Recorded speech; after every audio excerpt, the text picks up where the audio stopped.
Started with the Central Coast Crusaders women. A tough loss to the Bears, but Garen a bit short-handed. Yeah, no Michaela Dompkins, I believe, no Leilani Mitchell on holiday, and then Forcadilla there. Starting two guard or point guard, not suiting up due to illness. So, yeah, short-handed, but they put up a good fight against our women's squad. Falling short, but a lot of bright spots, and one of them was Danica Rowe. Yeah, Danica Rowe, I mean, just getting better and better as her career goes on. Garen, those little mid-range pops were just really effective for her, setting the tone as well defensively, running the floor, but some seriously timely baskets when Central Coast were just a bit of a loss offensively. Danica Rowe just stepping up, and as she always does, those little mid-range pops, they were so good, the turnarounds, like old school 90s basketball, we love it. And I just found though with the guards out, it was struggling a bit because players like Christina Moore and Saz Matthews having to do a lot more ball handling. Yeah, for sure. And North took advantage of that, and they ran away with good team basketball, good team effort, and yeah, it was tough for Central Coast being short-handed, but yeah. I mean, so looking to the future though, I think if you can get those two players like running off the ball a little more, we know Sarah Matthews is an absolute dead-eye shooter. So maybe running some down screen action, some off-ball movement for her. She'll be able to get open and start running those threes in. Did show glimpses of that in the youth league game, which we saw earlier in the day. So yeah, definitely Sarah Matthews. I think maybe run a few more sets for her. She can definitely space the floor and can get to the basket too. And then with Christina Moore, Garen, how would you like to see the Central Coast Crusaders using Christina Moore? I mean, we know she's a weapon. Well, they tried to use her off-ball, and I think North did a good job at guarding her, not allowing her to get clean catches. So maybe being someone that's an on-ball threat, create off the dribble maybe, and draw the defense and look to create fouls as well. We'll see what happens, but it's good to have a floor spacer on the crew that can shoot the ball like Christina Moore. Yeah, and we actually caught up with Christina Moore after the game, so check it out. Right. I'm joined now by Christina Moore, now with the Central Coast Crusaders. Christina, can you just tell us a bit on how you ended up on the crew? I mean, I had known Rachel and a lot of the girls from playing at Hornsby, so I've known them for a while, and Rachel was really helpful before I went to college in improving my speed, fitness, footwork. So I worked with her a lot, and it just felt like a good fit for this moment of where I am. I mean, I just came back from Belgium, so I mean, many things were all very much up in the air, so it just felt like an easy adjustment to make, for sure, yeah. But on your game, what are you working on at the moment, especially for the Crusaders? Is there any... Yeah, I mean, I'm very lucky to play with some really great players. Like, we have Leilani and Michaela, they're away at the moment, but, I mean, just learning from them is, like, I never thought I'd be able to play with that caliber of people, so I'm really taking in everything that I'm learning from them and Rachel and some of the older girls on the team, so... Yeah, I'm just focusing on, trying to perfect my shot a bit more and just being a bit more dynamic in creating my own shot and being able to, involve as many people as I can. Another big bright spot, Garen, for the Central Coast Crusaders is their twin towers, Nicole Hutchins and Casey Quigley as well. Damn, there's a lot of height there, and I feel like more than when we saw them play last year, they've polished their games up a lot, the bigs. They have, and they're going up against some top centres in the league, so Central Coast stacking up their team with some height to go up against players like Lauren Jackson, Unique Thompson, Sarah Schicker, a bunch of other bigs in the league that can really dominate. So, yeah, it's good to see the bigs playing well, and Casey Quigley really perfected that reverse shot. Yeah, the reverse hook, the signature. Which baseline operator. Yeah. So we stole that from the Pro Lane podcast. Sorry, he's highlighted the reverse shot from Casey Quigley. She pulled them out a fair bit in Youth League and in the game proper as well. So definitely keep an eye out for those two bigs. Nicole Hutchins even rattled in a three in the game as well. So showing a full repertoire, which I kind of like to see. I think they're under good guidance though. Rachel Manpar, I think, again, was shorthanded on the weekend, but I think tactically adjust pretty well to hang in there with North. North's always a very tough team, but I think under the tutelage of Rachel Manpar, those two bigs will only get better skills-wise. Because remember, Rachel Manpar played last year. Yeah, and wasn't not the biggest big. Doesn't have the most hype, but was extremely skilled. Rachel Manpar back in the day. So yeah, translating her skills into coaching, and it's paying off. So good to see it. There is only one place for your summer style, Erin Affair. All the brands you could possibly want and over 100 fashion and fashion accessory stores including beauty, shoes, bags and jewellery. Enjoy a day out and find all the latest styles and looks for yourself and the whole family.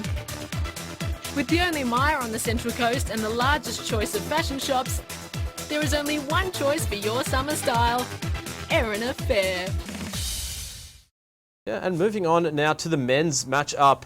It was a win for the Bears again. A little bit of a closer game, but there's a lot of bright spots here for the Central Coast Crusaders. Garen, starting off with Robbie Heath.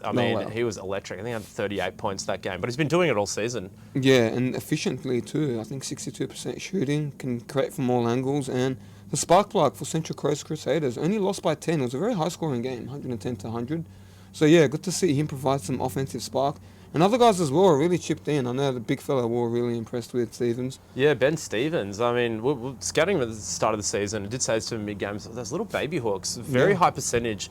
Hit some tough shots. Yeah, get that seal, take advantage of his height. He's a lot taller than I thought he would be. I mean, we didn't see Callum McDonald play, so Stevens actually got a lot of minutes at the centre, and he provided it, especially in that third quarter. It was very high percentage shots. I can't stress that enough.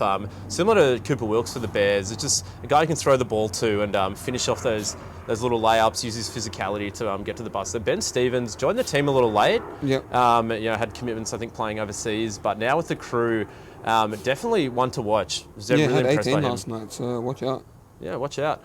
And also, an interesting part, I think, for the Crusaders was, Garrett, how they use Luke Cassidy now. I mean, last year he got a lot more shots, but now I'm going to set up the offense a little more. How did you think of Luke Cassidy and his playmaking? Oh, yeah, he's becoming more of a playmaker. Less shots, obviously, given the talent on the team, so you're going to manage shots. Given you got guys like Akamar, Moy, Heath, guys that can really get it up and shoot the ball. So, yeah, his role's definitely changed, but he's definitely taken on that responsibility, and it's been good to watch. It's been fun to watch. And another two big signings for them, I think Evan Wardlow, he did start to pop off from the mid-range, especially when things starting to get away from the Crusaders. Shot, running the pick and roll for the big man. Really impressed by his game.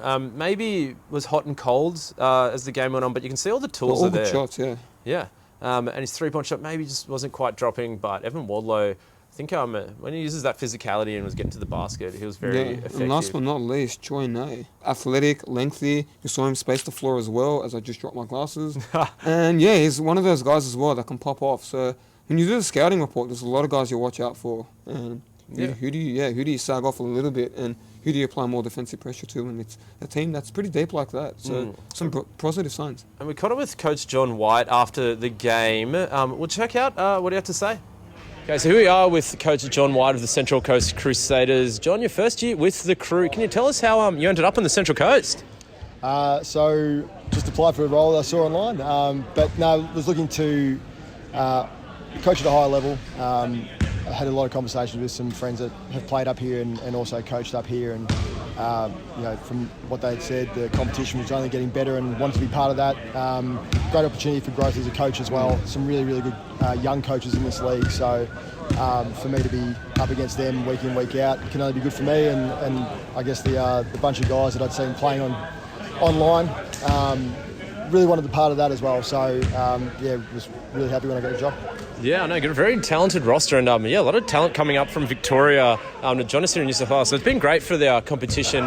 But for people who don't really know much about your coaching style, what do you like to emphasise as a coach? So we play high volume offense. As you can see from tonight's game, it was really high scoring. Obviously, there's going to be multiple possessions for both teams. So, we like to be exciting. Sometimes it's scrappy. But we like to back it up with some solid defence, and we just haven't put that together this year. So that's been a real frustration for not just for me, but for the coaching staff and the group. It seems to be a theme every week. So for me, it's high volume offence, but a dogged defensive approach. So we're showing half of that at the moment. Yeah. I mean, there's definitely glimpses out there of excellent basketball. But what do you think it's going to take to turn around the winning fortunes? What are some things you want to focus in on? Be able to play both sides of the floor.